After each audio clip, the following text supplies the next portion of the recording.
Good afternoon, everyone, and thank you for joining us. On behalf of the American Constitution Society and the National Bar Association, I'd like to welcome you to today's program, The Rise of Plea Bargains and the Decline of the Right to Trial. At the outset, I'd also like to thank the George Washington University Law School, and in particular Dean Alan Morrison, for hosting us today. My name is Christopher Wright DeRocher, and I serve as Senior Director of Policy and Program for ACS. For those of you who may not know, ACS is a national network of progressive lawyers, judges, policymakers, scholars, and law students who believe that the law should be a force to improve the lives of all people. ACS works for positive change by shaping the debate on vitally important legal and constitutional questions, including issues at the intersection of race and the criminal justice system, such as those we will discuss today. Before we begin, a quick housekeeping note. Today's event is eligible for 1.5 hours of California MCLE credits. If you're barred in a different jurisdiction and would like to claim CLE credit, please consult with your state directly, or the rules and regulations of your state directly regarding reciprocity. Also, in order to be eligible for CLE credit, please make sure that you signed in at the CLE table located just outside this room. And make sure that at the end of the program, you return your completed evaluation form and collect your certificate. 6 years ago, in the opinion for the majority in Missouri v. Frye, Justice Kennedy observed that in today's criminal justice system, the negotiation of a plea bargain, rather than the unfolding of a trial, is almost always the critical point for a defendant. And in fact, declared that plea bargaining is not some adjunct to the criminal justice system, it is the criminal justice system. Today, by some accounts, more than 95% of cases that resolve in a conviction are the result of plea bargains. What role has the decade-long corresponding rise in plea bargains and criminal sentences, including expanding mandatory minimums, played in increasing prosecutors' power? What does this mean in a system that is facing a crisis in indigent defense? What does the imbalance in power between prosecutors and defendant result in, or does the imbalance in power between prosecutor and defendant result in a higher risk of wrongful conviction or unduly long sentences? Do defendants who refuse to plea face a trial penalty when they assert their Sixth Amendment right to trial? And what role do judges play in a system where criminal trials are the extraordinary exception rather than the rule? To help us consider these questions today, we are lucky enough to hear from a distinguished group of people who have worked in the trenches of our criminal justice system, as prosecutors, as public defenders, as advocates, and as researchers. They'll discuss these and other thorny issues that arise when plea bargains become an indispensable part of our criminal justice system. Systems that are far too large to efficiently allow even every criminally accused individual to exercise their right to a jury trial. I now have the distinct pleasure to introduce our moderator for today's discussion, Eli Hager. Eli is a staff writer for the Marshall Project, a nonpartisan, nonprofit news organization that turns a spotlight on the national urgency surrounding the U.S. criminal justice system through high-quality reporting, like Eli's. Eli covers juvenile justice, fines and fees, prosecutors and public defenders, and other issues. His work has also appeared in the New York Times, the Washington Post, the Guardian, and elsewhere, including much discussed and lauded pieces like From Prison to PhD, The Redemption and Rejection of Michelle Jones, and Your Child's Been Sent to Jail, and Then Comes the Bill. He also edits the Marshall Project's Life Inside feature, a series of first-person essays from those who work or live in the criminal justice system. Eli is a graduate of the University of Michigan and Columbia University. Please join me in welcoming Eli and the rest of our panel.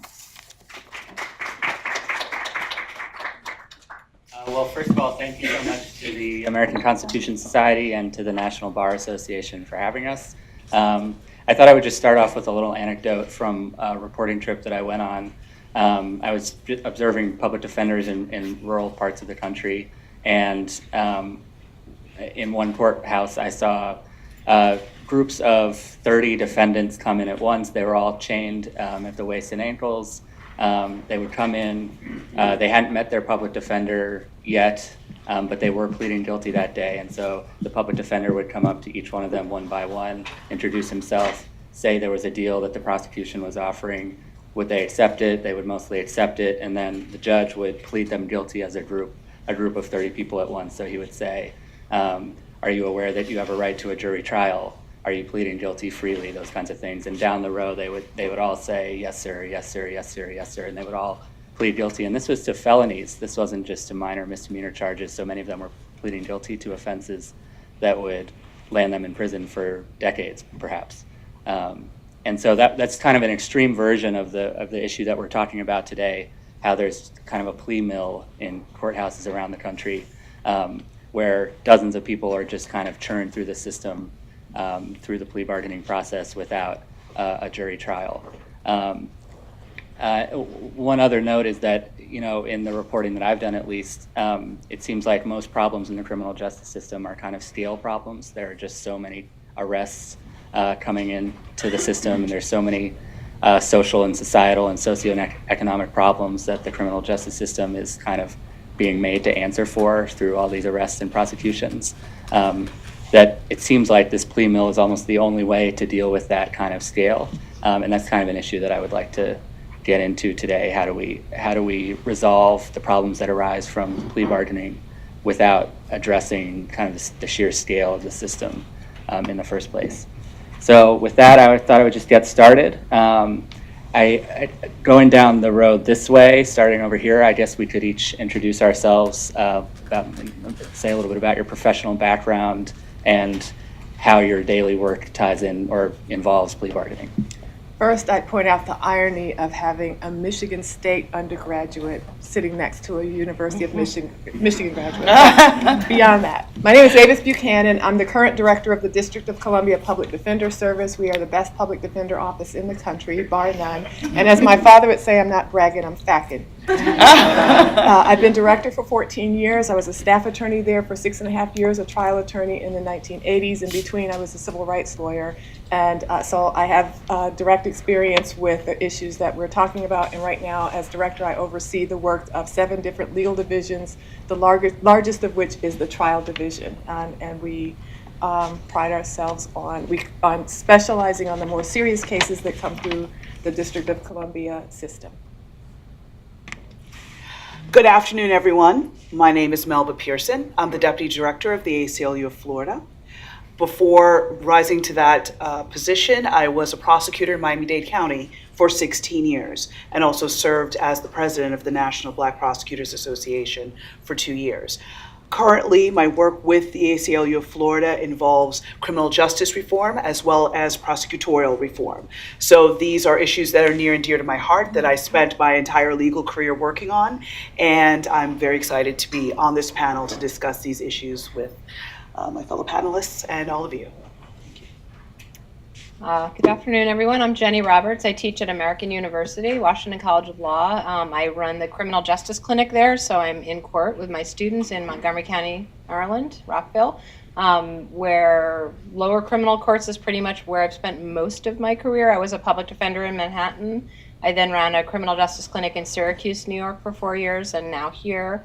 And I write about most of the issues we're going to touch on: plea bargaining, collateral consequences, misdemeanors, the right to counsel, in my own scholarly work, including a long-term empirical study on public defenders and plea bargaining. Okay, great. And now the way we'll do this is I'll just ask questions of one person, but if anybody wants to add to whatever the person has answered, that would be great. And then I'll leave about 20 minutes at the end for questions from the audience, so be thinking about those if you have any.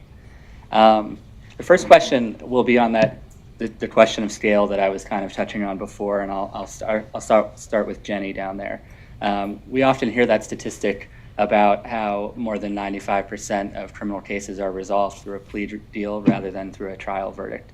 But such a big number can be a little bit hard to conceptualize, so I thought Jenni could explain a little bit about why that number is so high and what that kind of concretely looks like in practice in real life.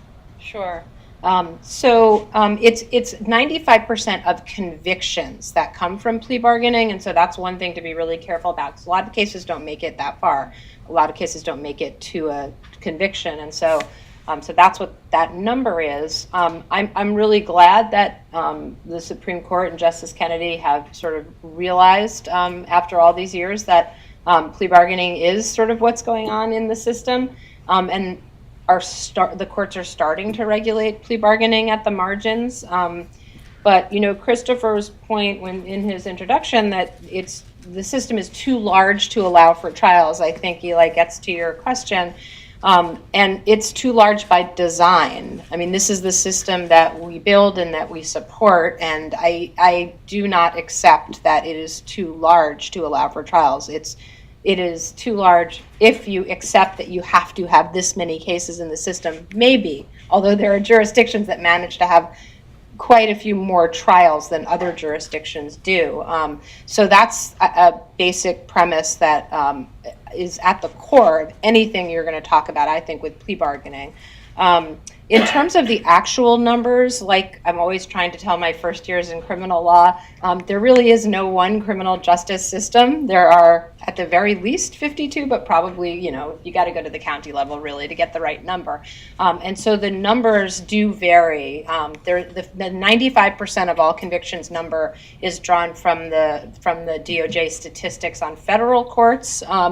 And even that's going to vary from district to district. And so you might have a jurisdiction where New York City at one time, 99.8% of all the misdemeanor convictions, tons of dismissals, I can talk about that later, came from guilty pleas. And I was just showing my students, I was teaching sexual offenses this week, and the statistic that I could find from the Bureau of Justice Statistics was 88% of the convictions are from guilty pleas and not jury trials. That's a low number because of the kind of case, I think, and probably one of the lowest categories. But then it's really going to vary from jurisdiction to jurisdiction. So I have plenty more to say, but I'll stop there.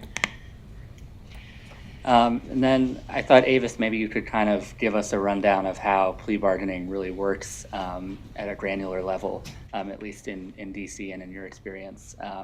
So things like how are plea offers made in the first place, and how do they change over the course of a case as the new facts arise or as the prosecution gains more leverage or anything like that? How's the threat of mandatory minimum sentences used by prosecutors to leverage their power? And what does charge stacking mean? That's something that we've talked about. And also, how do the initial charge and the bail set at arraignment, and therefore whether or not the defendant is sitting in jail while all this is happening, how do those factors play into the leverage that a prosecutor has in the plea deals that are available? So I thought you could just kind of, I know that's a lot to talk about, but like had to just kind of a step-by-step walkthrough of how, in your experience, some of these things work. Yes. The process is slightly different for misdemeanors than it is for felony cases, because the felony cases go through a different procedure. But in DC, you are arrested, court operates 6 days a week, and in a felony case, I'll start with felony cases, although it's the same for misdemeanors, you could get a plea offer the same day. Generally in misdemeanor cases, you're getting a plea offer the same day that you're arraigned, so that within 24 hours or 48, because the court doesn't operate on Sunday, the prosecutor is sliding over right here at the counsel table, right in front of the court, a set of papers that includes a plea offer. And in felony cases, where the next stage is the preliminary hearing, which establishes probable cause to keep the case in the system, or sufficient evidence to hold somebody on a pending trial, you get a plea offer that may expire at the preliminary hearing date. And as a defense attorney, and in DC, defense attorneys are appointed the same day as arraignment, so you're getting counsel right from your first court appearance, which is not the case in every jurisdiction, and definitely not the case in misdemeanor practice across the country. But in DC, you might get a felony. In a felony case, you're typically in the lower level cases going to get a plea offer. When I say lower level, guns and drugs, that kind of thing. Sometimes more serious cases that may expire and may require that you waive your preliminary hearing in order to accept the plea offer. As a defense attorney, and particularly as a public defender, when you are perhaps viewed by your client with suspicion because your client didn't choose you, the system did, and you may be viewed as part of the system, one of your first obligations is going to be coming to a client, not just to introduce yourself and talk about the case. You've introduced yourself in the cell block, but more extensively, and to talk about the case, but it's your obligation as a counsel to talk about a plea offer with your client. And so you're already talking about pleading guilty right from the first. And it's at a time when you haven't necessarily been able to get a lot of information on your own. In DC, the prosecutors don't have an open discovery practice, although that is apparently changing somewhat. So you have limited information, limited basis for providing advice to your client about what he or she should do. And the plea offer, if you don't accept it, is going to get worse.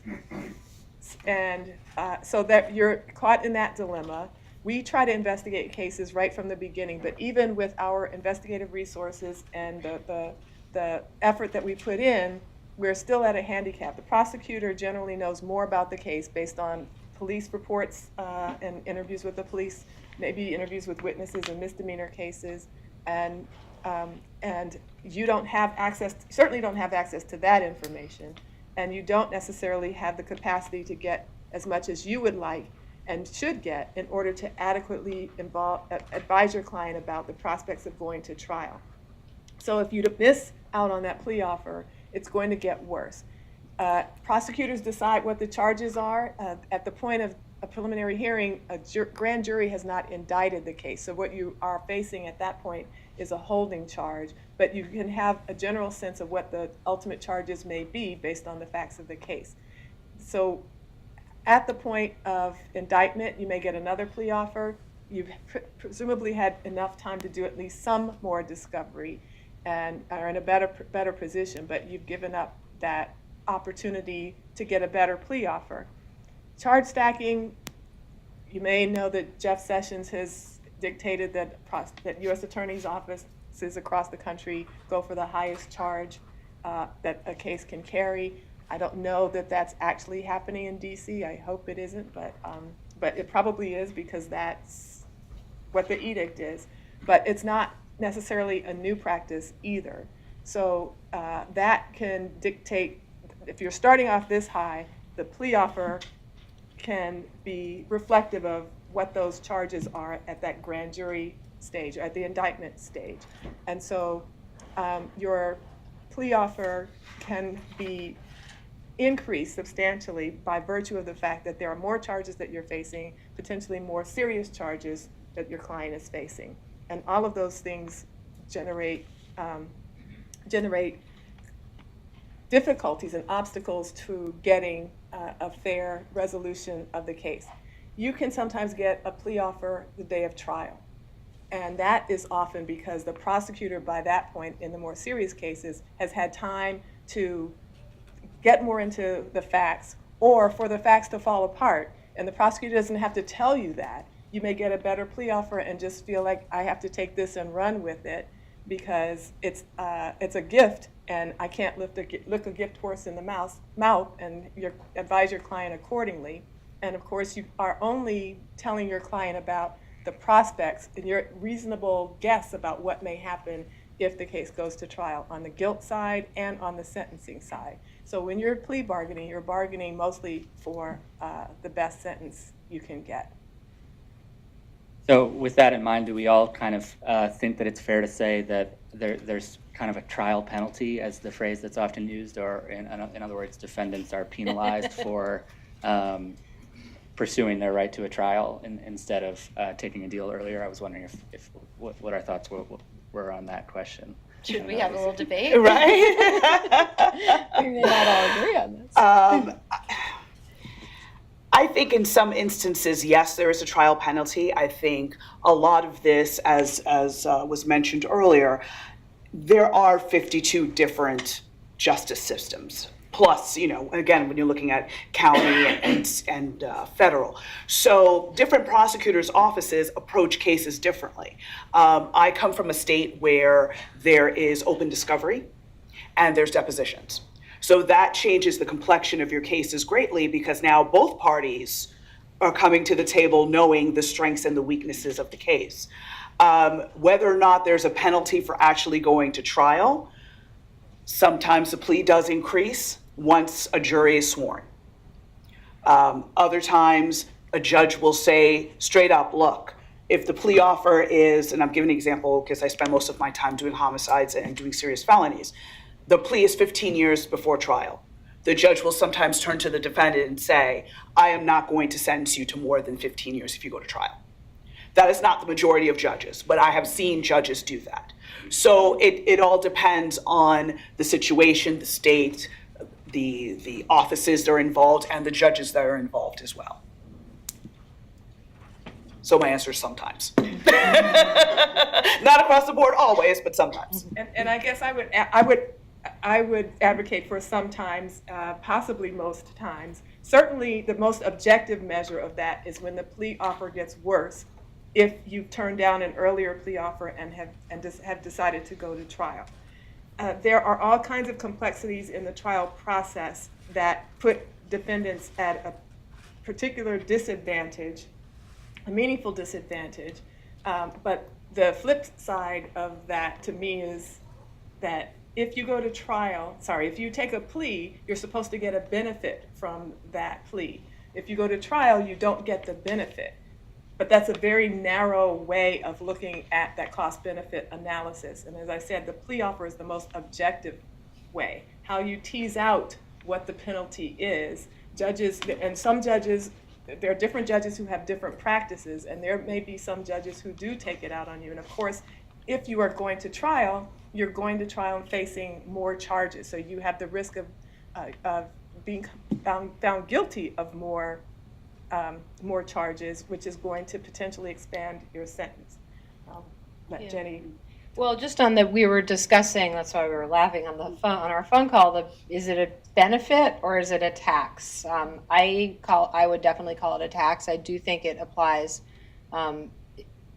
in most cases, but of course not all cases. And there are studies of this, and especially in drug cases in federal courts, you see it. The reason I would call it a tax is because you're bargaining against the backdrop of overcharging. And so if you're bargaining down to what the case is really worth, and against the backdrop of incredibly draconian sentencing laws in this country, so you have to realize that, and a lot of a broad range of discretion of what the sentences could be. So if you take those all as backdrops, it's very hard to see it as anything but getting punished more for exercising your constitutional right to a trial. My clients certainly always saw it that way. And that's, to me, that's the ultimate measure. How do people actually experience the system? They know they were going to get punished for going to trial and exercising that right. Now, there are real exceptions to that, and I think in the misdemeanor arena, where after I was done being a public defender, where I've really been part of the time as a public defender, spent most of my time, it's really interesting there because we, certainly in Montgomery County, Maryland, we are, as you can imagine, my clinic students might be more less leaning on their clients a little less to take a plea. There's none of the pressures of having 100 cases and all of that. And so we go to trial quite often. And it has been fascinating for me because the judges in that jurisdiction, not to a person, but the general vibe, I would say, in the courthouse is you don't necessarily get penalized for going to trial. And what's been interesting is I have found that in some cases, just having your client sit there through a trial, sometimes testify if the judge doesn't think they were lying, but even just sit there and communicate like a human being with the judge when we're taking breaks, little tiny things that really mitigate the punishment that might come at the end of these are bench trials and a conviction. So that's been very interesting. The other thing I would say is that sometimes I think offers can get better in some cases, especially in the misdemeanor arena. And so you have to kind of remember that. It's really hard when you're in the moment as a defense attorney. It always looks like everything's going to get worse, but that's not always the case. And of course, that's going to vary by jurisdiction a lot. And there's a trial tax. When your client testifies and the judge doesn't accept, then you really get slammed. Yeah.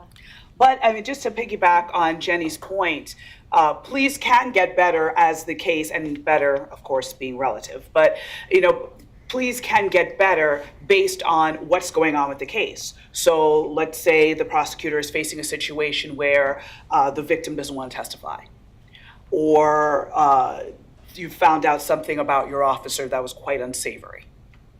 Obviously, you have to turn that over to the defense, but your case is falling apart.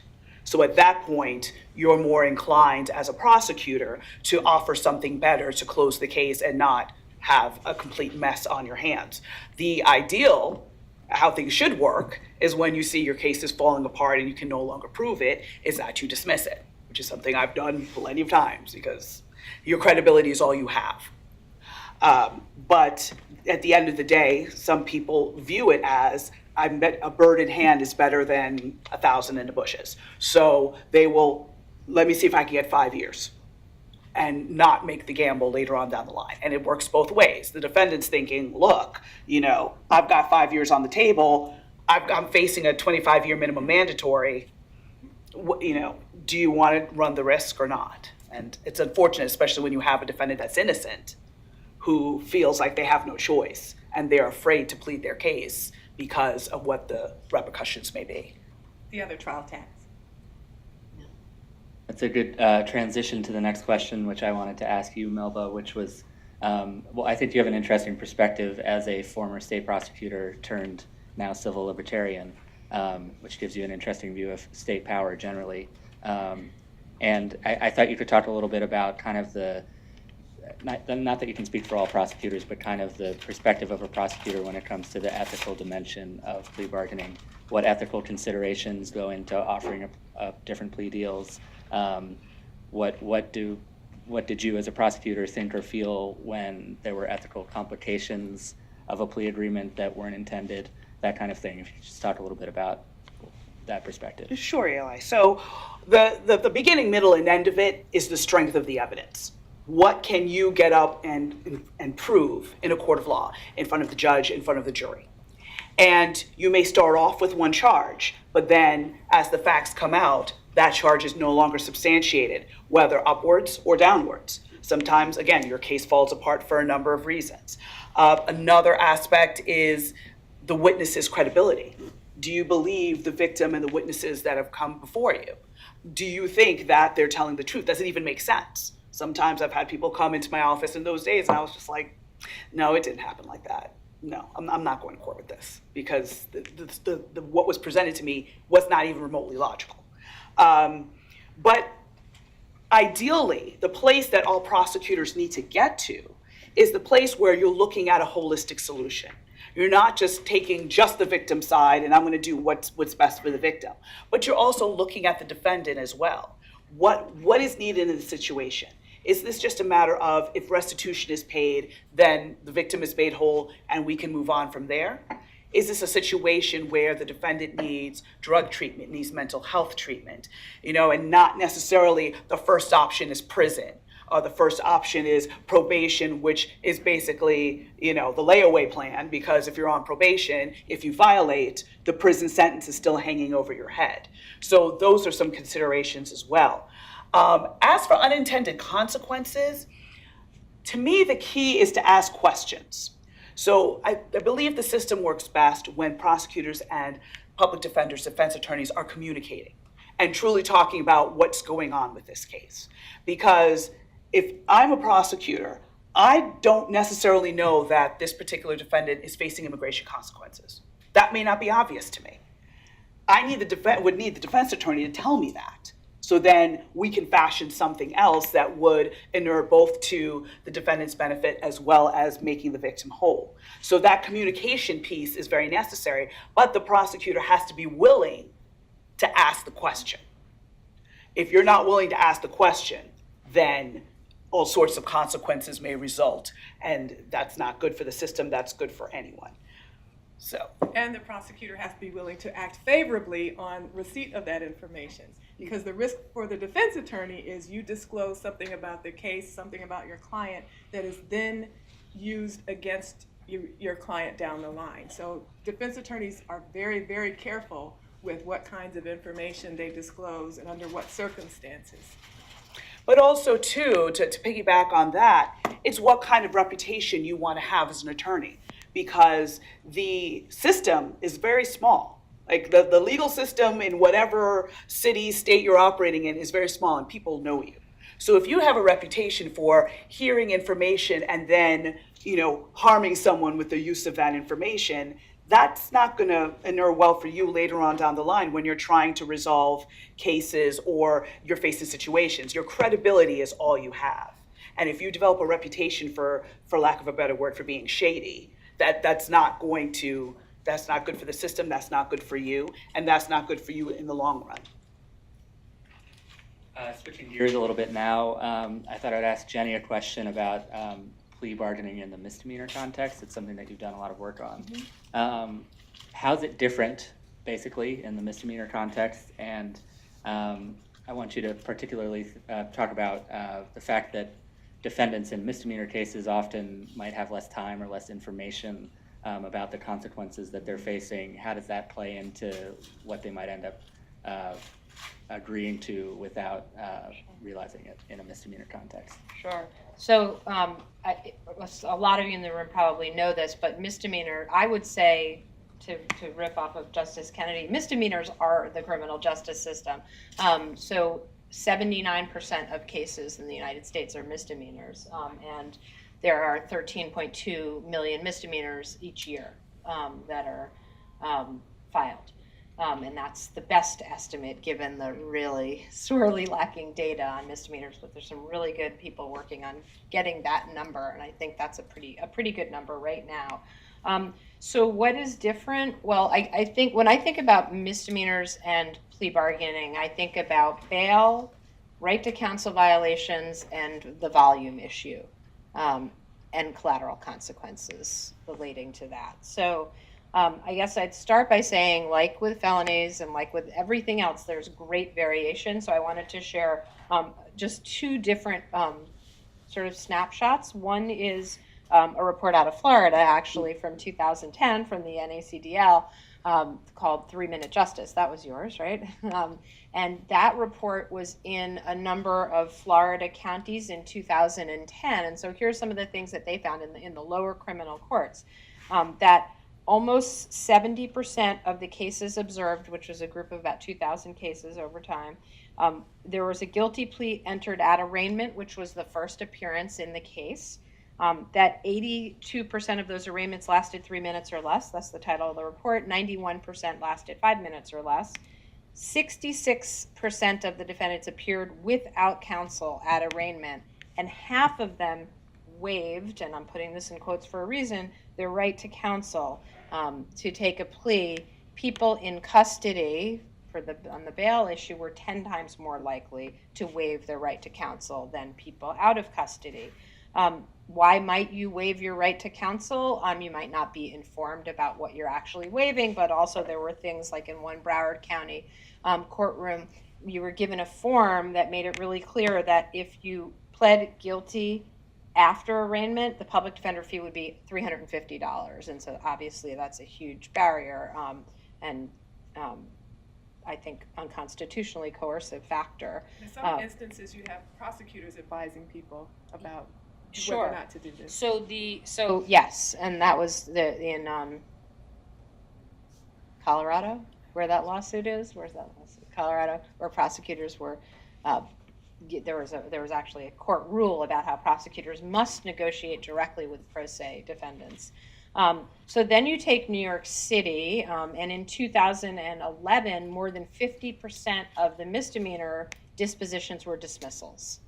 A very different statistical picture, however, as people have written about, one important study in particular, having the dismissal is just a way to have a record so you can sort of ratchet up the next time. And there will be a next time because New York City, the volume of misdemeanors, unlike other places, it's starting to go down now. Other places in the country have been going down. New York is just out of control in terms of volume of misdemeanor cases, largely due to broken windows policing theory driving things since the 1990s. So the bail issue is a very big one. I think it's probably the single most important factor in misdemeanors and guilty pleas.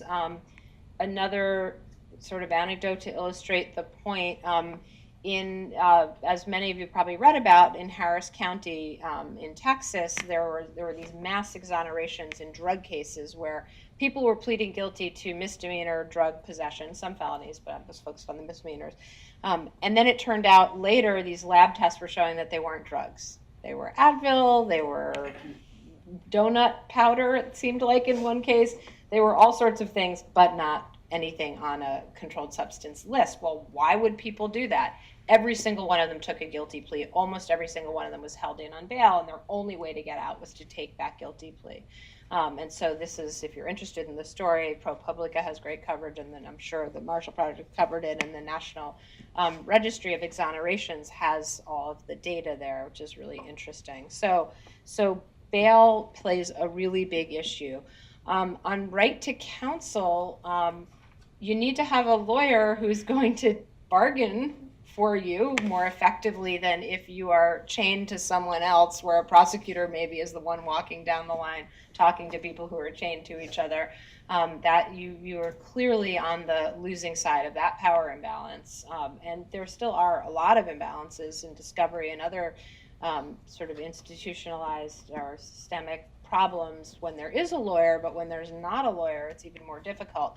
In misdemeanors, you only have a constitutional right to a lawyer. I'm going to oversimplify the doctrine, but if you're basically going to go to jail, if you're going to get sentenced to jail time. So a judge in any jurisdiction could say, I'm actually going to never, I promise I won't sentence you to jail in this case, and that takes your federal constitutional right to counsel away. There are states that have more protections in place, like statutory or state constitutional protections. So it is very difficult to think about how you get at a system where so many people are going without counsel. And I guess that brings me to the last thing I would touch on, although we can certainly talk more about it, which are collateral consequences of misdemeanor convictions, which are myriad. I mean, there are so many. So if you don't have a lawyer, you're often not going to know what those consequences are. If you do have a lawyer, you're often not going to know what those consequences are, except maybe immigration, because the Supreme Court said you have to, if you're a defense lawyer, talk to your client about that. But for one example, in California, public urination will get you on the sex offender registry, and everyone in California who gets on the registry is on for life. And if you don't have a lawyer in that case, then you probably have no idea, and you have no constitutional right to know that if you plead guilty to public urination, you're going to end up on the sex offender registry in California, no federal right. So that's just one example of a sort of drastic consequence of a seemingly minor case where you might not even have a right to a lawyer. And also, just to piggyback on the bail reform aspect, I mean, that's one of the biggest drivers for pleas, because if you know that, number one, let's say your bail is set, I'm going in felony land, but your bail is set at $10,000. In order to get out, you've got to give the bail bondsman $1,000, or your family has to come up with the collateral. Grandma's got to put up her house, whatever the case may be. You look at that situation and you say, okay, I don't have $1,000. If I stay here any longer, I'm going to lose my job. If I lose my job, I'm not going to make my car payment. If I lose my car, I'm not going to be able to even look for a job, and then I'm not going to be able to pay for my housing. So I'm going to end up homeless. So suddenly a plea sounds so much better when you're looking at the totality of your situation at that moment. But when you're out of custody, you are then free to look at the situation differently and then exercise your right to trial. So that's why it's critical that we as a country need to move away from this concept of money bail, and that's what's going to assure the person's going to come back to court is X amount of money, or your dangerousness is based on just some arbitrary schedule, as opposed to what the facts are, what your particular history is, and what the circumstances are around your case. So that bail is very strongly tied to plea bargaining in this country. That's another good transition, because I kind of wanted to talk about how the kind of lost in the plea bargaining process are issues of guilt and innocence sometimes. It's a lot about what consequences am I facing. What was that? What consequences am I facing? How can I reduce those? Who has the leverage? Those kinds of questions, as opposed to questions of guilt and innocence. So I thought, Avis, maybe, and anybody who wants to chip in, you could talk about how kind of the differences in the amounts of evidence available to the prosecution and to the defense at that early stage that you were talking about play into the kind of the outcomes of these plea negotiations. Talked a little bit about Brady doctrine and discovery, and then the fact that guilt and innocence issues aren't as present as maybe they should be. Does that lead down the road to a higher rate of wrongful convictions and innocent people going to prison? Being held pending trial is such a compromise of somebody's rights and compromises their chances of greatly minimizing the impact of that case. There was a story in New York about a gentleman, a vet who had mental health issues and was sleeping on the roof of an apartment building because he was homeless. And he was arrested for unlawful entry and held on a minimal bond, but it was a bond he couldn't pay. He ended up in jail in an overheated cell, and because of his mental health issues and the medication he was on, he was particularly vulnerable to heat stroke, and he died. And all because he could not afford to pay a bail and get out on a misdemeanor charge. So DC is a different, has a different approach. We did away with money bail a long time ago. When I was practicing in the 80s, there were bail bondsmen and Bonabond and John White and other services and cash bonds to the court where you paid 10%. All of that's gone. Right now in DC, you're either released with conditions, held without bond, and if you're held on bond, it is because the court is trying to get you credit in a case where you're held on another case. And so it's a nominal bond, so that if you ultimately are sentenced in that case in which the nominal bond is set, you're getting credit toward your sentence. And there's a tremendous additional incentive in misdemeanors to plead, and that is that misdemeanor sentences are shorter. And you may be held for way longer than you'd ever get sentenced. Even if you do get a sentence of jail time, you still may be held longer than you would if you got a sentence in connection with a plea. So there's lots going on at that stage, and the plea decisions are being made on those very practical, immediate, real-life implications, those short-term implications, as opposed to thinking down the line about collateral consequences, which include immigration consequences, which include licensing, which include employment, which include access to benefits, which include right to vote, and rights to serve on juries, and rights to hold office.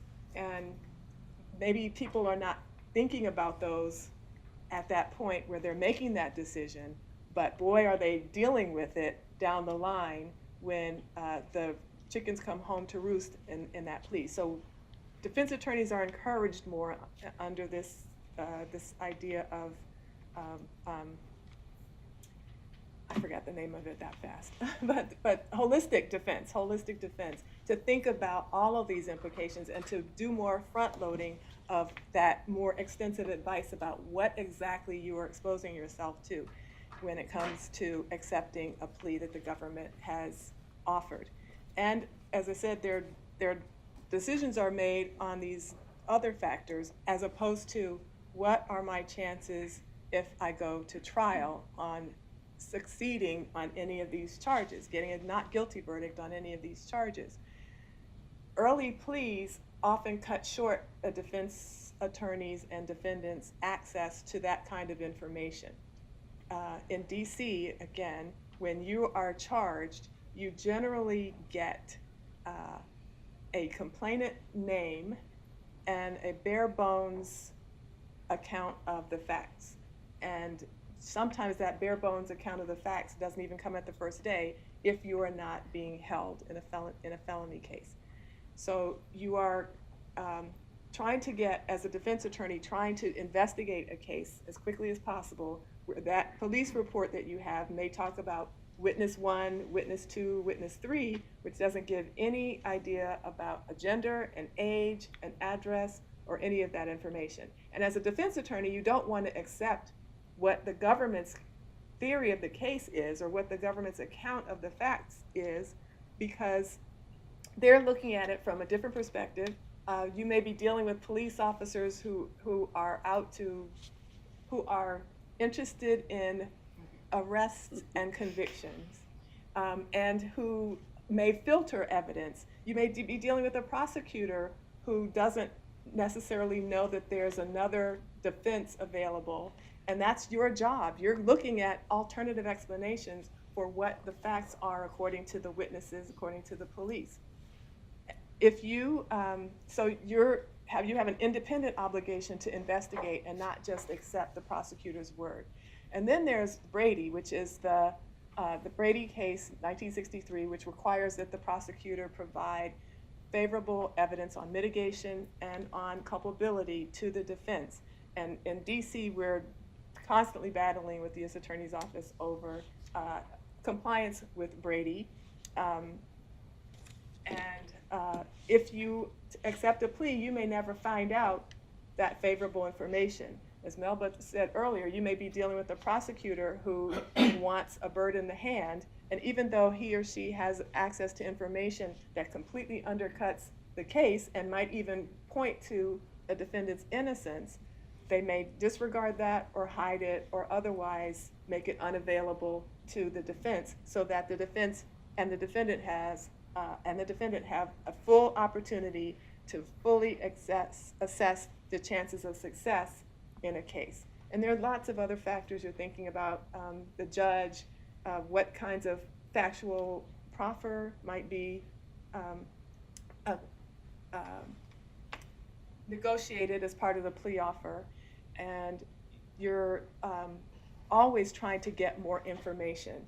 And there may be witnesses that the government doesn't have any idea exist, who are favorable and who can talk about the bias of the government witnesses, or can, when you do your own independent investigation, you discover that the view that a witness reports having is physically impossible, or there are other things that undercut the case. So if you're dealing with early pleas, while you may get a favorable outcome compared to what the charges might be, if the person was found guilty, you may not be able to factor fully the increased chances or improved chances of a not guilty verdict. You're always taking a chance whenever you go to trial. There are some systems where going to trial is inherently a risk just because of the bias toward believing police officers and any racial bias, which we haven't talked about. Where you may be dealing with mostly white jurors sitting in judgment of mostly minority people of color, and there may be some dynamic there that doesn't allow for a full and fair airing and assessment of the evidence in the case. So there are lots of things that you forego in early pleas that may, if you had known, might have impacted either how your decision about going to trial or how to even negotiate a plea. Defense attorneys are at a disadvantage when it comes to plea negotiations. Sometimes they're not even trained in the art, and since most cases are resolved by a plea, it's a very important skill set to have. But the prosecutors really have the authority. They know what the charges are. They know they decide what the charges are. They can say no. If they say no to a counter plea, there's nothing you can do about that. You can try to go to a superior. Sometimes that works, a supervisor for a prosecutor, but if the line prosecutor is going to the supervisor and putting his or her own slant on the case, then you're still dealing with somebody's judgment, compromised judgment, because there's not an alternative version of the facts that might influence how that negotiation goes. Let's talk a little bit about racial disparities. We know there's ample evidence that different plea deals essentially are offered to people of color than they are to white defendants.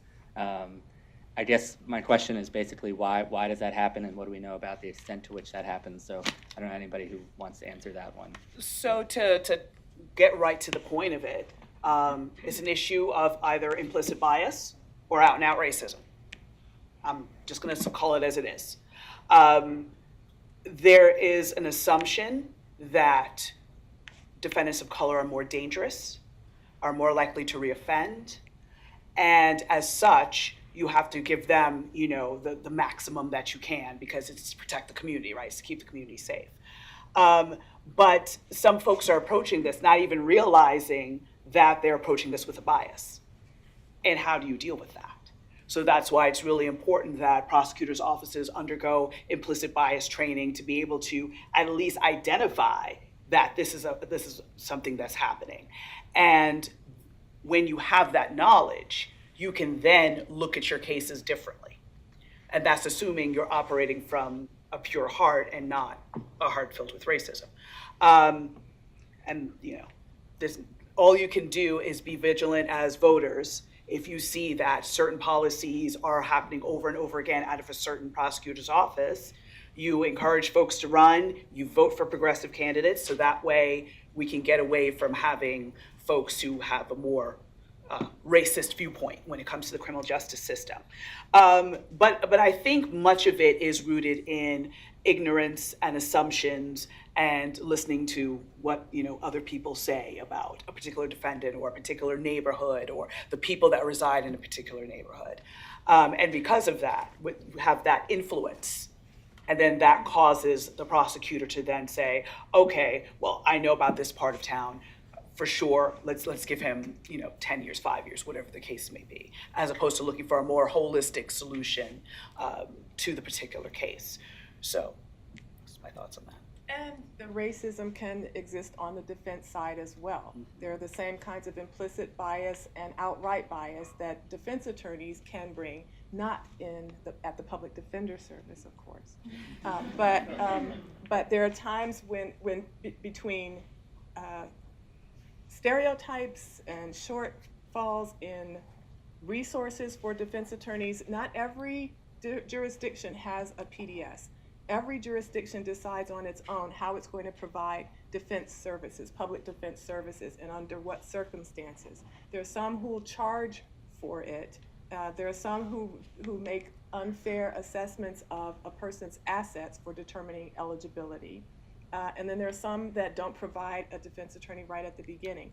And then there are some defense attorneys, some public defenders who are contracted with by the state for a certain number of cases or for whatever cases come through the system. So whatever you're doing, however much work you're doing or however many cases you're taking on, you're getting the same amount of money. There are some who do public defense on the side while they maintain a private practice, and they often are giving more attention to their paying clients than they are to their public defender clients. And so all of those things sometimes lead the defense attorney to advocate for a plea because some of them are not even trying to fight to see how well they could do for a client who wants to go to trial. Or they can't, even though they want to. So the inequity and the racist or biased bias that you sometimes find in the system, you will also see on the defense side in some jurisdictions. And can I just, some studies on this too, the Florida Sentinel did a really terrific multi-part study on sentencing and race across the board, sort of shocking statistics of disparities, and they controlled for so many variables of criminal history and age and type of case and the details of the case and the race of the complaining witness. There were so many different variables that they really isolated race, and black and white judges were imposing racially disparate sentences. And then they interviewed some of the judges, some judges of color, some black judges, some Latino judges, some white judges, and they were across the board pretty surprised at how they were sentencing. So that tells us one thing, which is if you don't tell people that if you don't give them the feedback from the data, that's a real problem. Although some of the research on implicit bias is a little bit depressing because it doesn't show that we're really good at correcting ourselves for our own biases, and so that I think we still have to figure out how to get at that. The other thing I would say about bias in plea bargaining is that's going to be driven by what cases come into the system, which is of course driven by what neighborhoods are policed or over-policed. And so the ACLU did a really great, important study called Marijuana in Black and White, which I would recommend to anyone interested in anything about racial disparities or plea bargaining or drug cases, where we've known for a really long time in this country, due to public health studies, very robust public health studies, that Black people and white people use marijuana in equal numbers, slightly higher amongst the white population in certain demographics, but certainly not higher amongst the Black population. Yet anywhere from 3 to 8 times more Black people are arrested in marijuana cases, depending on what jurisdiction you're in. And so obviously there, you're starting with a completely stacked deck, and it's not surprising that you're going to see that filter down. And in a new misdemeanor study that isn't published yet, but there's some interesting findings in some of the data that the Bureau of Justice Statistics reports. So some of the only national data on misdemeanors, which is that the Black arrest rate is at least twice as high as the white arrest rate for disorderly conduct, drug possession, liquor laws, prostitution, simple assault, theft, vagrancy, and vandalism. The Black arrest rate for prostitution is almost 5 times higher than the white arrest rate, and for gambling, it's almost 10 times higher. Now, I don't know what the incidence of gambling is between Black and white communities. My guess is it's not all that different, except maybe where it's happening and where it's policed. So I think those are things you have to also factor in from the front end. And the only other thing I want to just comment, you asked us about guilt and innocence. Can I say one quick thing about that? Because that is kind of what the criminal justice system is supposed to be about and the work it's supposed to be doing. But I think you'll probably gather from all of our comments that we have sort of strayed from that. And plea bargaining does really make it hard to keep in focus that that's the purpose of the system. But I want to put something else out there that I'm really more interested in spending time focused on in what we might think is a just criminal justice system, if that's possible, which is proportionality in sentencing.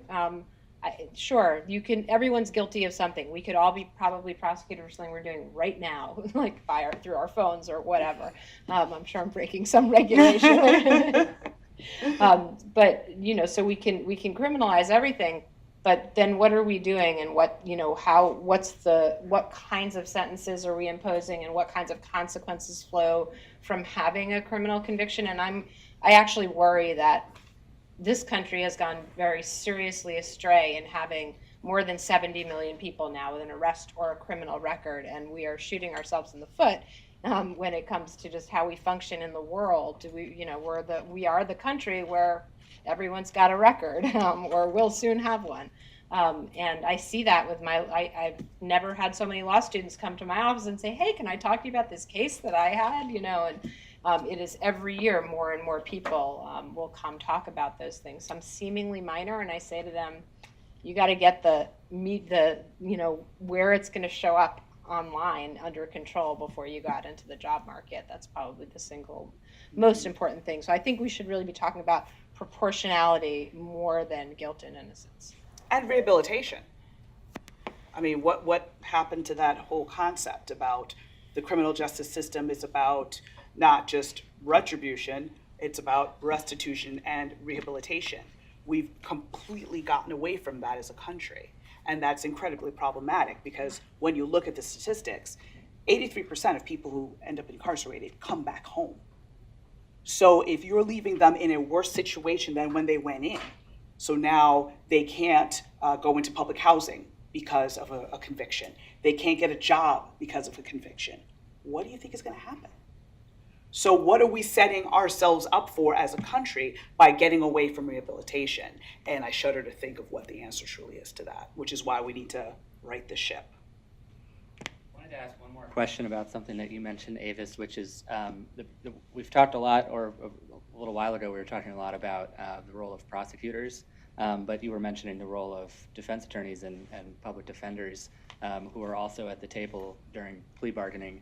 In a lot of places, as you said, they don't get training that has to do with plea bargaining. There might not be oversight or standards for the quality of defense work. There might be incentive structures that encourage them to take pleas quickly so that they can get paid for their next case and their next case and their next case.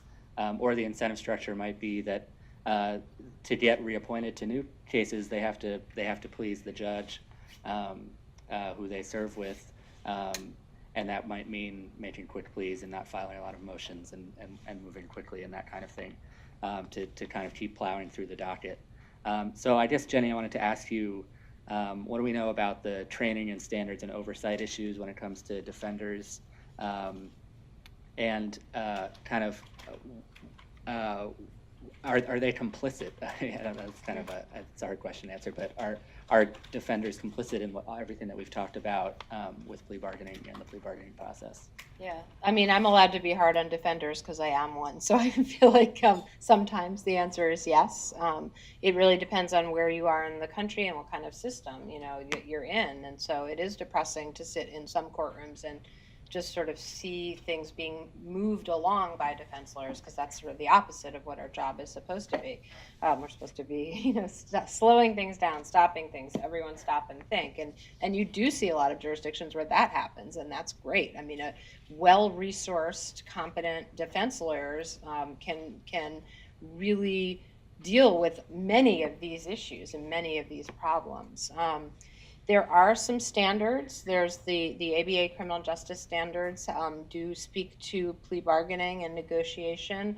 The NLADA has standards that are much more detailed and really speak to that. I don't think anyone really ever reads those or knows about them, but they're out there. There are constitutional, statutory, ethical, and professional standard guidelines and restraints, rules that are relevant to plea bargaining. I won't go into all of them, don't worry, or any of them right now. If anyone wants to talk about that after, I'm happy to. I referred in the introduction to a study that I've been doing. We have 500 surveys were filled out by public defenders in a variety of jurisdictions across the country from a variety of different kinds of offices. And the first paper that my co-author, Ron Wright, and I published was called Training for Bargaining. And the gist of that was that nobody trains defense lawyers around plea bargaining and negotiation. And there's actually a lot of important stuff out there in negotiation theory and how you should negotiate and how you might want to plea bargain and to sort of get a better deal for your client, or to level the playing field, or to get at guilt, innocence, whatever you want to, however you want to look at it. But that's really not happening in offices around the country. That's starting to change now, which is great. There have been some training programs. NACDL has been involved in some, and other organizations, which is really encouraging. But largely, the actual task of bargaining, which is what defense lawyers spend quite a lot of time doing or preparing to do, is really overlooked, and that's unfortunate. I have just one final question, and then we can open it up to the audience, so be thinking about what questions you have. And that's the final question, which I didn't mention to you guys beforehand, but I just wanted to ask, we've talked a lot about the problems, but what can be done to change this way of doing things? Should defenders, for example, refuse to take plea deals and insist on taking every case to trial to kind of grind the system to a halt? Or would that be not feasible for one reason or another, or would that just serve to harm their individual clients who might end up getting worse deals? What other kinds of solutions could there be for kind of whether the goal is to just reduce the overall number of cases that are resolved through plea bargaining, or whether the goal is to make sure that fair and just outcomes are achieved generally? How can we change what we've talked about here? You can do what Melba said. One of the things that she said was change the orientation of the prosecutor's mentality to be more expansive than just vindictiveness and punitiveness in the way that they approach cases. Definitely increase the defender resources available to people across the country. If there were much less variation in the quality and much higher quality across the board, you would have defense attorneys who would at least be more aggressive about learning about the case and figuring out what the chances are going to trial, and being in a better position to give good advice to clients about going to trial. The way that the defense attorneys, public defense services are provided in various places in this country is appalling. things that are still going on in 2018 that would make your jaw drop, and you think not in the United States. You can also invest in more diversion, both at the police level and at the prosecution level. Many prosecutors' offices limit diversion to misdemeanor cases, and there's no need to assume that just because you're charged with a felony that you can't benefit or the system can't benefit from diversion opportunities. People can succeed, and everybody's different. Every defendant who comes into the system brings a different set of qualities and personalities and talents and skills and reasons for being in the system, some of which may not even be due to that person. You can I lost my train of thought. I'm going to turn it over to. So in addition to everything that Ava said, decriminalization is one way, because that way there'll be less cases coming into the system to overwhelm the system, and the system can focus on the most serious cases. And also bail reform. Because again, then people aren't being held in custody, because as Eli mentioned, okay, if every public defender decided I'm not going to take any more plea bargains, well, what's going to happen to the defendants that are in custody? And so they're going to sit and they're going to languish, and their lives are going to be falling apart around them, and that's still not justice in the end. So if you have folks that are out on bail, then you can appropriately schedule trials, and it's not this, not that cases aren't important and shouldn't be handled as quickly as possible. That's not at all what I'm suggesting. But what I'm saying is that at least you can schedule it at a different pace and be able to have all these trials without worrying oh my gosh, I've got 40 people in custody and I need to try all 40 cases today. We know that's not humanly possible if you don't have enough judges. If the same public defender or defense attorney is on multiple cases, they can't try all of it at the same time, and you can't just swap them out at the last minute. It doesn't work that way. So that's why when folks are out of custody, then you can more easily schedule trials and be able to resolve cases that way. And you can't take every case to trial as a defense attorney, because that's unethical. You have to represent your client and help that client do the best for him or herself. So you can't just have a blanket policy of going to trial in every case, because you can severely harm a client whom you put in that situation. Yeah, I agree with that, and I agree. I mean, there's not much more to add here. I think one way to think about this overarchingly is to take away as many points of coercion from the process as you can, so that people actually make knowledgeable, voluntary decisions. And I'm not using those words in the way the Supreme Court uses them, because they don't find really anything to be particularly coercive. When looking at what would violate due process in the plea bargaining process, the regulation's really thin there. So I think we have to think of rising above those low levels of coercion and thinking, how do we actually take coercive points away? And a lot of these things, a lot of the ways you do that have been mentioned. On the issue, just two other more specific things I would add.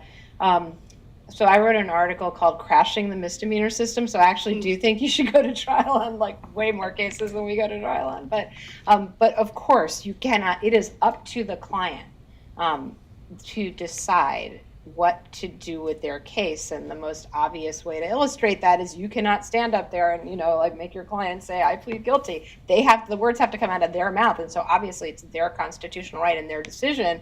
And you can't coerce them into accepting a guilty plea. That said, I don't think defense lawyers pay enough attention to how they put things on the table. So I do simulations with my law students, and so I've watched hundreds of hours of watching them doing counseling sessions where they're supposed to put a plea offer on the table in front of the client. And every year, most of the debrief, or it's really easy to find debriefing around clips that you can pull out where they sit down with the client and they say, okay, here's the offer. Well, what does that do in someone's mind when you're starting at plea? That's the first assumption is, here's a plea to think about. How about going in and saying, hey, we have three options here. You can go to trial. Here's what the trial's going to look like. We can take this plea. Here are the pros and cons of that. We can keep negotiating. Here are the chances of that. I mean, I'm just giving an alternative way to do it. So we don't pay enough attention to how that's done, partly with defense lawyers, partly because they're so rushed But if everyone could just take a step back and remember there's trial, the option to go to trial is always on the table. And we shouldn't be subtly coercing or influencing people in their decision-making process. Okay, great. I thought now we'd open it up to questions. There's no microphone. Apparently, we've been being listened to this entire time, so you just speak, and it'll be captured. We can pass So, these. Hi, yeah, first of all, thank you so much. This was super enlightening. I wanted to follow up for a second on Avis's point about changing the prosecutor's mentality. And by the way, let me say, I was also in misdemeanors AUSA in DC, so I can second her facting about them being the best. Thank but, you know, changing prosecutors' mentality is harder than we think. So I'd just be interested in folks' thoughts on specifically how do we do that? Is it policy changes? Is it training? Is it coming to more panels like this? You know, what can we do to change that office's mentality? It's hiring, it's training, it's policy, it's leadership, it's enforcement, it's monitoring and evaluating and holding people accountable. One reason there are issues with Brady is that prosecutors aren't held accountable when they violate Brady. And it's the same situation, I think, with this mentality. If you're a well-meaning prosecutor who wants to get beyond just the punishment mentality, then you hire people who are going to be doing that, and you train them, and you communicate that that's your expectation. The PDS has a definite culture, and it's been passed on year after year, and it's aiming for a certain level of quality and production, and that's what's expected of people. And there are different kinds of prosecutors' offices, and they change depending on who the leadership is. So all of those things can influence that. Yeah, I mean, it's interesting to look at studies of policing and how you change policing. You don't do it from the top. You have to get in at the mid-managerial level and at the hiring level. And I think my guess is, as we're starting to embark on understanding how to change culture in prosecutors' offices, that we would probably find the same thing because it's human nature. Absolutely. Hi, I'm Bob Viper, a member of ACS and of the DC Bar.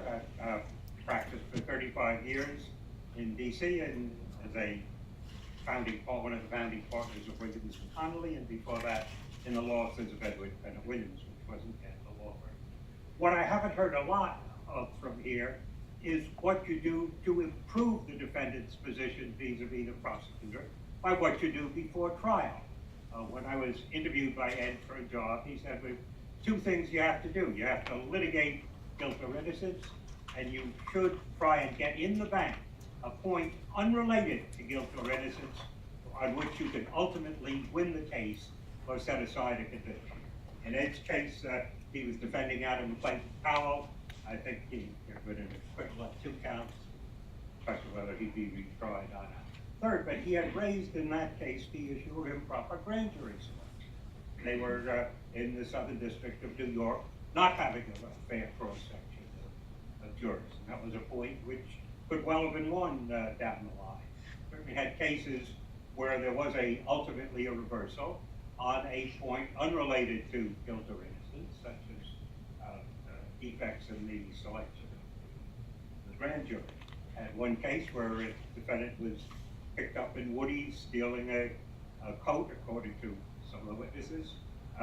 Coat worth $130 or something, was convicted of burglary, but the file showed, filing a defense, that the grand jury had never considered the facts of his case, the allegations. They had a form in the file, which was called the presentment, voted on by the grand jury, which said something like, the grand jurors charged the defendant with burglary. None of the details you have to have in an indictment. And the DC Circuit ruled, after he was duly convicted, that it was unconstitutional to try somebody on an indictment that the grand jury hadn't voted on in its final form. It voted for the general crime. And so that conviction was reversed. A few hundred indictments were held invalid. They had to change the way of getting indictments. So the fact that you have a simple case where somebody's been picked up for robbing Woodies or whatever, doesn't mean that you stop there or start bargaining there. You want to get first all the papers and the time to investigate, and if at all possible, develop at least one point where you can win the case on legal grounds, or a suppression of evidence, or improper selection of the grand jury, or whatever. I don't think I ever found in the 35 years a case where one could not raise a credible argument, might or might not ultimately win, but a credible argument that the case should be thrown out or dismissed.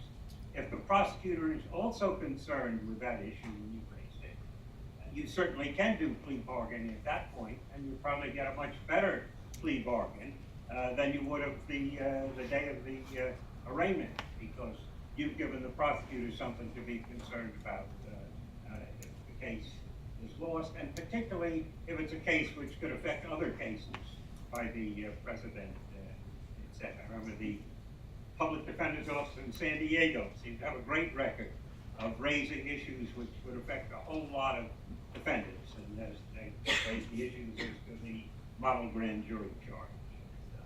I'm sure the public defender here raises issues that will affect a lot of cases where they have the material to work with. And so I think that, well, this discussion, of course, was completely on point.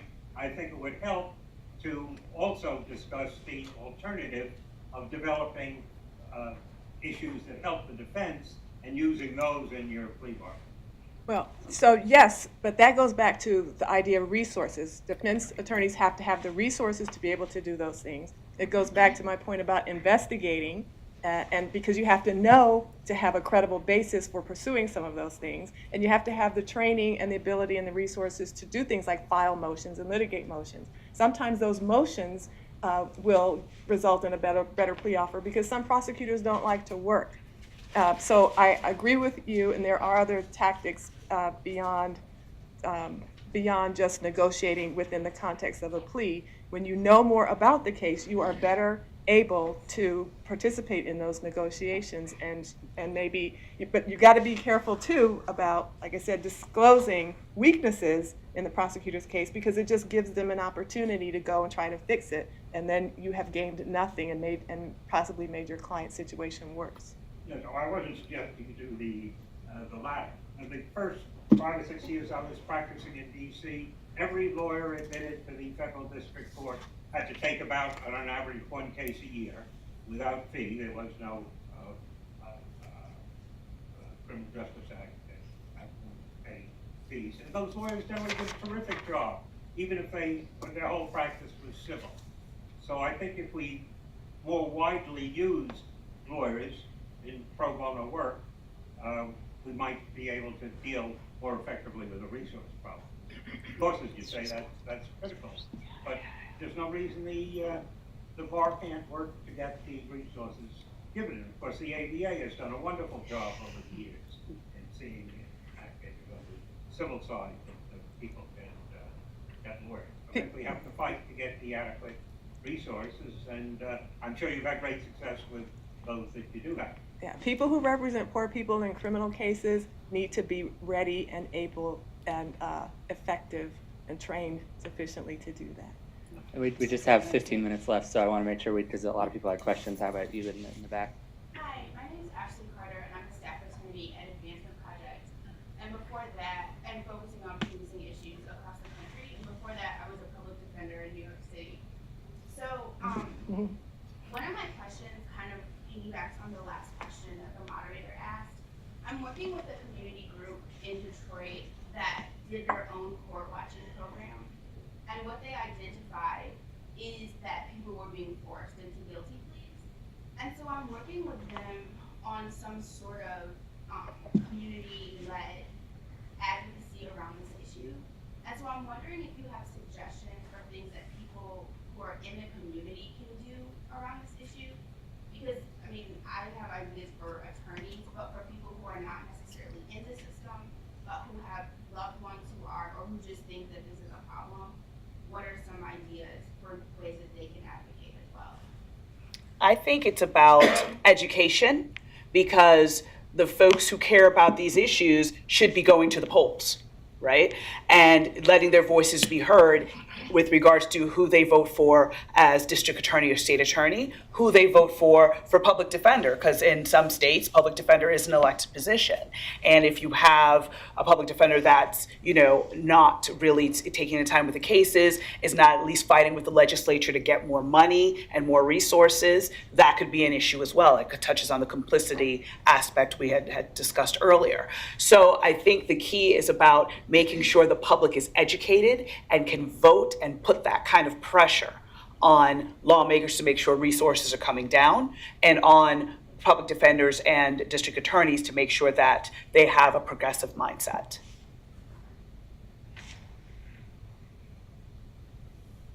Question here? Yeah, so I'm Rebecca Schaefer. I work at an organization called Fair Trial. We're international at a criminal justice organization, and we have some research on plea bargaining in a comparative international perspective from 90 countries. So we work in this comparative way. It's always really difficult to talk about the USA in the international comparative way because, as you guys have said, it's such a complex system of jurisdictions, and you always get in trouble making generalizations. But people internationally have trouble engaging with all the different levels in which criminal justice happens. But I just wanted to, I noticed, Jenni, that you talked about, all the variations in rates of plea bargaining, and maybe even some jurisdictions where the rate of plea bargaining has gone down. And I just wonder if there's a story about a prosecutor's office reducing its use of plea bargaining, whether consciously or unconsciously, or what are the factors that you've identified in jurisdictions that have lower rates of plea bargaining, whether that's conscious, or what are the things that have made that better? Yeah, so that's a great study that you guys did on the international scene of plea bargaining. I would be really hesitant to make any sort of generalized statements because I don't think there's been a lot of study about it. There were a spate of different studies back in the, I want to say 80s or 90s. I can't even remember exactly when it was, when Alaska and a couple of other jurisdictions banned plea bargaining, but it turned out they didn't really ban plea bargaining. Everyone was just working around it. So it seems almost impossible to ban plea bargaining.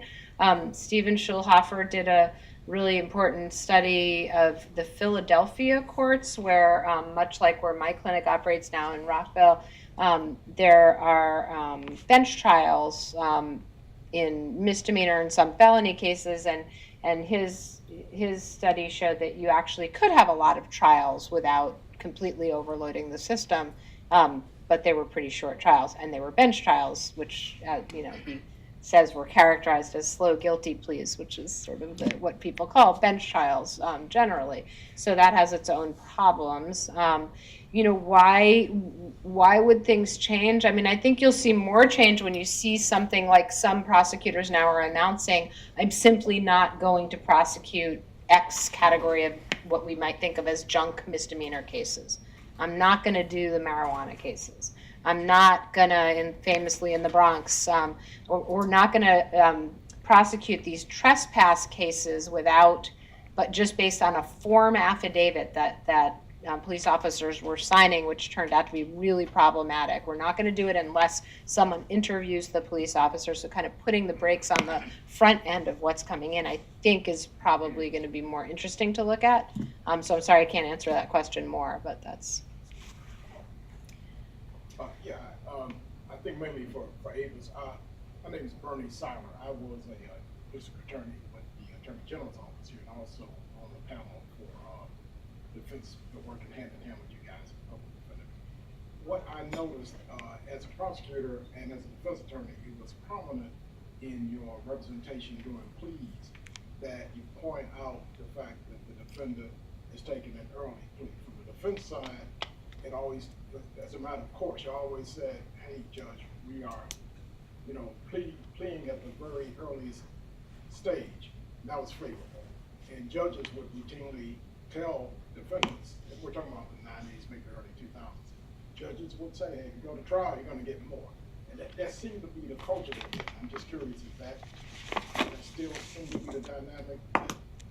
Yes, you're trying to advocate as much as possible and put your client in the best light possible before the judge. And so you want to make the argument that the plea has saved the system, and the earlier your client pleads, you're saying two things. He admits guilt and acknowledges it, and so we don't get, he hasn't fought against what the potential inevitable. And he has saved the system, both the court and the prosecutor's office, and the witnesses involved, police department, et cetera, of the expenditure of resources litigating the case or getting it to the point where it might be litigated. So yes, you just want to say as many positive things about your client and his circumstances as possible. But do you see judges going the other way when they do go to trial? That some judges kind of Sure. say, look, you're taking us through trial. Sure, Yeah. sure, You still see that? yes. Yeah. My name is Hannah. I'm with the Vera Institute of Justice. We're a research-based justice reform organization. And I'm wondering, for all the panelists, is there some critical piece of data or research that is missing in this area that you think would be particularly helpful? Anything on misdemeanors is missing. I think the knowing more about what kinds of what information defendants are getting about collateral consequences before they make important decisions about whether or not to accept a plea offer. I think these are harder studies to do, but knowing more, to refer back to the point I was making about how you put an offer on the table, how anything that looks at things from the defendant's perspective instead of just the system's perspective. So those are qualitative studies that would have to be done, but about how a defendant receives information, what information they're getting, how they actually feel about the process and whether they feel like they're being coerced or why they made the decisions they made. These are hard things to study, but I don't think impossible and really missing. And I don't know if this has been studied, but, and of course every jurisdiction is different, but if there, it could be research to see what the plea rate is in cases where people don't have counsel versus when they do. I actually have one thought on that, which is if there was a better way of compiling the requests and offers that prosecutors are making and not just the outcomes. Yeah. Because like with bail, for example, we know what bail is set, but then of course a judge has a hand in that outcome, but there's often no tracking of the bail request that the prosecutor made, which is obviously essential to the bail that's ultimately set, but we don't actually know we can't track what requests specific DAs are making on bail. And same with plea offers, what offers are being made throughout a case, as opposed to just what offers were accepted and therefore what a disposition was reached. That's great. That's great. Other questions?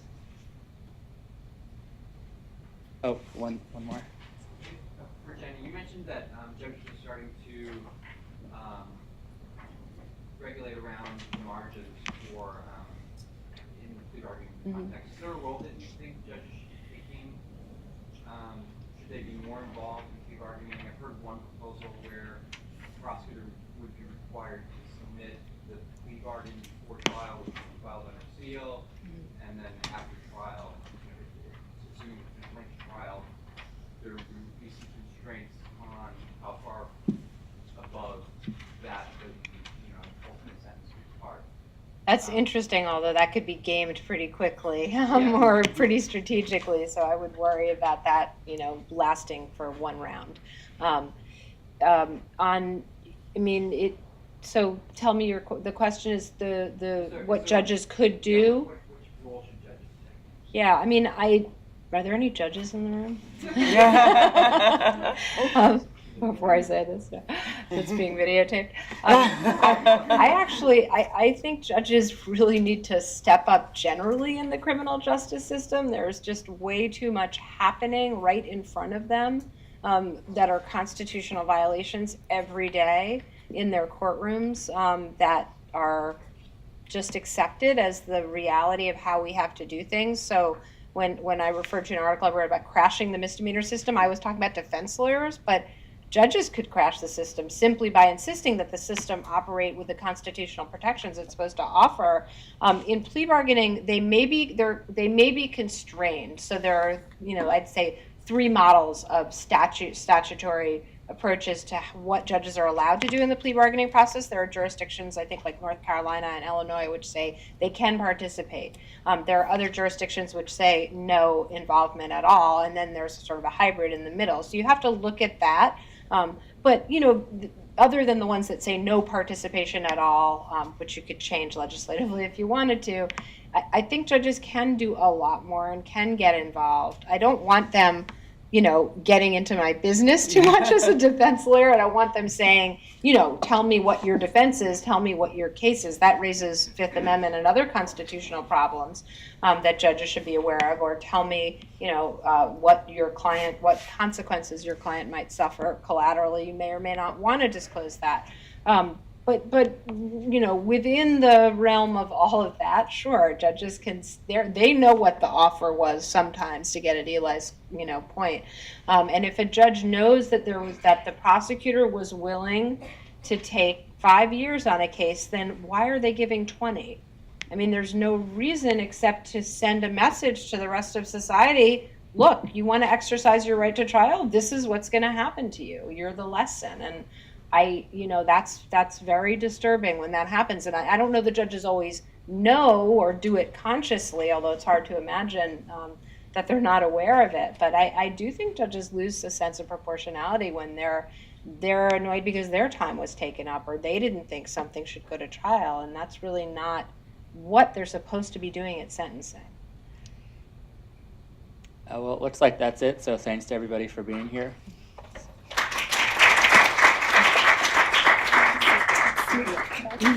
Take a chance. Let's thank the panel again. This was a very informative and thought-provoking discussion on this topic, so I just really want to make sure that we give them a big round of applause for being here today. And also want to thank you for the work you do day to day in your communities, because I know how valuable that is in the training of new lawyers and helping people through this particular process, because it can be very daunting, scary, and those types of things for the individual and their family. So I really appreciate the work and writing the stories about it so that people understand and know what's going on. So thank you very much for the work you do day to day.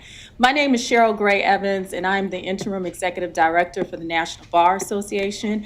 And I want to thank American Constitution Society for once again giving us this opportunity to partner with you on these particular subjects. The National Bar certainly looks for the opportunity to work with different organizations to go out and make changes in our communities, and to make sure that attorneys are getting the information that they need to be diligent in their field and to represent the individuals that they are working with, and to also make a difference in the communities that we're in. So thank you for giving us this opportunity. And I want to thank all of you for coming and for being a part of this discussion. One of the things, if I could just add on to, I was telling the group before we spoke, in one of my previous jobs, I was a legislator, and I can tell you that the need to have attorneys come and speak on this subject and to talk about the statutes and explain what's really going on is very important. And so I encourage you. I know some people, it may be difficult if you're actually in the public defender's office. They have a lot of rules about whether or not you can come in and testify. But for those of you who don't have those kind of constraints, that to come out and do that, because it's very important. But then also to go back in your communities, because you are the attorneys and people look to you to kind of guide and say what is going on in court. So we need you to kind of be there with individuals to help explain this process, and so that they're educated and know what to do. And quite frankly, I believe if the prosecutor is not progressive, is not doing the things you want, you just vote them out. You got to get them out of there. Not, you know, the training and all that is fine, but partly some just aren't open-minded enough to it, and that's just the fact of it. And so sometimes you just have to send a message by getting people out of office. So that's my 2 cents on that. And yes, I know it's recorded, but that's okay. But that's okay. And in fact, I hope we get somewhere in particular. So, so with that, again, we thank you for coming. Make sure that you do sign in. And if you might want CLE, although you don't live in California, make sure you get on the list so you can, if you decide that your state is going to let you get credit for this, that you can do that. And please be on the lookout for another invitation from American Constitution Society or the National Bar Association to join us for a discussion like the one today. Thank you very much.